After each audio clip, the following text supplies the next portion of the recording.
കർത്താവിൻ്റെ വലിയ നാമത്തിന് മഹത്വം ഉണ്ടാകട്ടെ. എൻ്റെ പേര് Abraham Thomas. Thiruvalla medical mission ഹോസ്പിറ്റലിൻ്റെ ചാപ്ലൈൻ എന്നുള്ള നിലയിൽ കർത്താവിനെ സേവിക്കുന്ന ഒരു വ്യക്തിയാകുന്നു ഞാൻ. ചുറ്റുപാടും നോക്കുമ്പോൾ ഭവനങ്ങൾ വാസ്തവത്തിൽ ദൈവത്തിൻ്റെ പദ്ധതിയിൽ പോകുന്നത് പൂർണ്ണമായിട്ട് കാണുവാൻ കഴിയാത്തതിനാൽ ഭവനങ്ങളെ ഒന്നുകൂടെ ബിൽഡ് ചെയ്യുവാൻ വേണ്ടിയുള്ള വലിയ ആഗ്രഹത്തിലാകുന്നു ഇപ്പോൾ നിങ്ങളുടെ അടുക്കലേക്ക് ഈ മാധ്യമത്തിൽ കൂടെ ഞാൻ കടന്നു വരുന്നത്. കുടുംബജീവിതത്തെപ്പറ്റിയാകുന്നു അടുത്ത ചില നിമിഷങ്ങളിൽ ഞാൻ സംസാരിപ്പാനായിട്ട് ആഗ്രഹിക്കുന്നത്. അടിസ്ഥാനമായിട്ട് ഞാനൊരു വാക്യം വായിച്ചു തുടങ്ങാം. ബൈബിളിൽ 1 കൊരിന്ത്യർ 10-ാം അധ്യായത്തിൻ്റെ 31-ാം വാക്യം. അവിടെ ഇങ്ങനെ വായിക്കുന്നു: ആകയാൽ നിങ്ങൾ തിന്നാലും കുടിച്ചാലും എന്ത് ചെയ്താലും എല്ലാം ദൈവത്തിൻ്റെ മഹത്വത്തിനായി ചെയ്യുവിൻ. നമ്മുടെ ജീവിത ലക്ഷ്യത്തോടുള്ള ബന്ധത്തിൽ എല്ലായ്പ്പോഴും ഒരു ചോദ്യം നമുക്ക് ചോദിപ്പാൻ അനിവാര്യമാകുന്നു. ഞാൻ എന്തിനാകുന്നു ഇത് ചെയ്യുന്നത്? ഞാൻ എന്തിനാകുന്നു ഈ ജോലി ചെയ്യുന്നത്? ഞാൻ എന്തിനാകുന്നു ഇപ്പോൾ ഈ വ്യക്തിയോട് സംസാരിക്കുന്നത്? ഞാൻ എന്തിനാകുന്നു ഈ മൊബൈൽ ഇപ്പോൾ ഈ രീതിയിൽ ഉപയോഗിക്കുന്നത്? അതിനെല്ലാം ഉത്തരം കിട്ടേണ്ടത് ദൈവത്തിൻ്റെ മഹത്വത്തിന് എന്നായിരിക്കണം. എൻ്റെ കുടുംബജീവിതത്തോടുള്ള ബന്ധത്തിലും ഈ ചോദ്യം ഉണ്ടാകേണ്ടതാകുന്നു.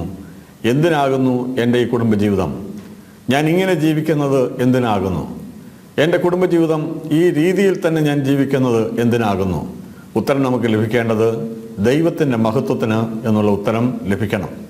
അത് ലഭിക്കുന്നില്ല എന്ന് വന്നാൽ നമ്മുടെ യാത്ര ശരിയായ രീതിയിലല്ല പോകുന്നത് എന്നുള്ളത് നാം ഉറപ്പാക്കണം. അതുകൊണ്ട് കുടുംബജീവിതത്തെപ്പറ്റി ചില കാര്യങ്ങൾ ഞാൻ ഓർപ്പിച്ചു തുടങ്ങട്ടെ.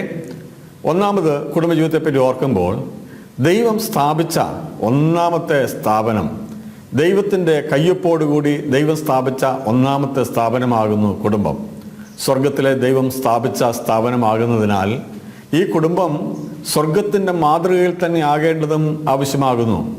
ഓരോ ഭവനവും വാസ്തവത്തിൽ ആ സ്വർഗത്തിൻ്റെ ഷാഡോയിൽ, സ്വർഗത്തിൻ്റെ നിഴലിൽ മുന്നേറേണ്ടുന്ന ഒരു ദൈവിക സ്ഥാപനം ആയിരിക്കണം.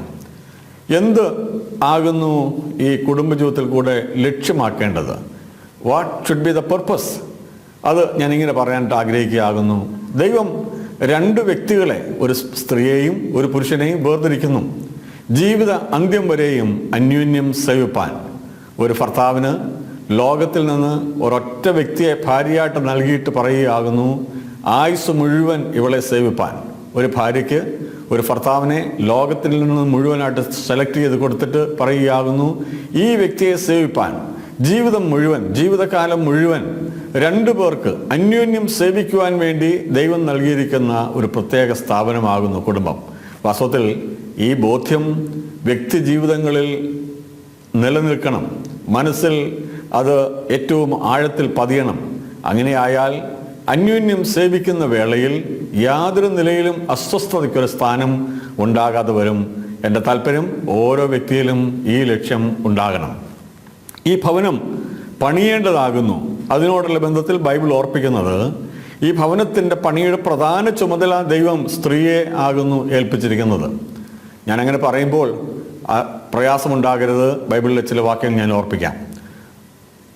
സദൃശ്യവാക്യം 14-ാം അധ്യായം അതിൻ്റെ 1-ാം വാക്യം ഇങ്ങനെ പറയുകയാകുന്നു: ബുദ്ധിയുള്ള സ്ത്രീ തൻ്റെ ഭവനം പണിയുന്നു, ബുദ്ധികെട്ടവളോ തൻ്റെ കൈകൊണ്ട് അതിനെ പൊളിച്ചു കളയുന്നു. ഭവനം പണിയുന്നത് ആരാകുന്നു എന്നാകുന്നു ഇവിടെ പറഞ്ഞിരിക്കുന്നത്. ബുദ്ധിയുള്ള സ്ത്രീ തൻ്റെ ഭവനം പണിയുന്നു. എന്താ ഭവനം പണിയുക എന്ന് പറഞ്ഞാൽ? അവിടെയുള്ള വ്യക്തിബന്ധങ്ങൾ, ഒരുപക്ഷെങ്കിൽ അന്യോന്യം ശിഥിലമായിരിക്കുന്ന വ്യക്തിബന്ധങ്ങൾ, തമ്മിൽ സ്നേഹമില്ലാത്ത വ്യക്തിബന്ധങ്ങൾ, അന്യോന്യം സഹകരണമില്ലാത്ത വ്യക്തിബന്ധങ്ങൾ, ആ ഒരു സ്ത്രീ ആ ഭവനത്തിലേക്ക് വരുമ്പോൾ ഈ ബന്ധങ്ങളെയെല്ലാം ചേർത്ത് പണിതുകൊണ്ട് ഏറ്റവും മനോഹരമായുള്ളൊരു ഭവനമാക്കി പണിതെടുക്കുന്ന ഒരു വലിയ പ്രവൃത്തി ഈ സ്ത്രീയിൽ ഉണ്ട്. ബുദ്ധിയുള്ള സ്ത്രീ തൻ്റെ ഭവനം പണിയുന്നു, ബുദ്ധികെട്ടവളോ തൻ്റെ കൈകൊണ്ട് തന്നെ അതിനെ പൊളിച്ചു കളയുന്നു. ഒരു സ്ത്രീക്ക് ഭവനം പണിയുവാൻ സാധിക്കും, ഭവനത്തെ പൊളിച്ചു കളയുവാനായിട്ട് സാധിക്കും. അതുകൊണ്ട് ഞാൻ ഇങ്ങനെ കൂടെ പറയട്ടെ: woman in the home, she can make the home a heaven, and woman in the home she can make the home a hell. എൻ്റെ വാത്സല്യമുള്ള പ്രിയപ്പെട്ടവരെ, നിങ്ങളുടെ ഭവനം ശരിയായി പണിതിട്ടില്ല എന്നുണ്ടെങ്കിൽ അതിൻ്റെ പിൻപിൽ ചോദിക്കേണ്ടുന്ന ഒരു ചോദ്യം, ആ വീട്ടിലെ അമ്മ, ആ വീട്ടിലെ ഭാര്യ, ആ ആ സഹോദരിയുടെ ക്വാളിറ്റി അത് പ്രത്യേകമായിട്ട് ഓർക്കുവാൻ കഴിയേണ്ടതാകുന്നു.